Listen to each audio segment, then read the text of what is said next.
Hello, my name is Julian Andres Henao, the Group 5.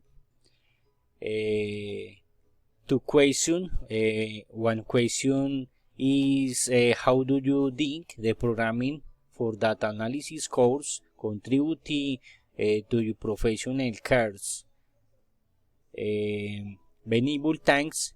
The Tank 5 variables they can happy resolving consistency in our work by applying an analysis techniques, the model patterns and causes in solutions.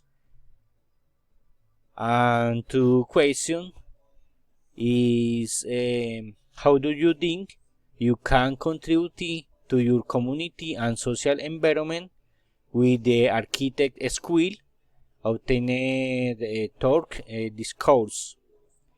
For documentation, information analysis, and situation detection, I can make a pass the impact by community and social environment by identify opportunities to reduce risk and dry environment.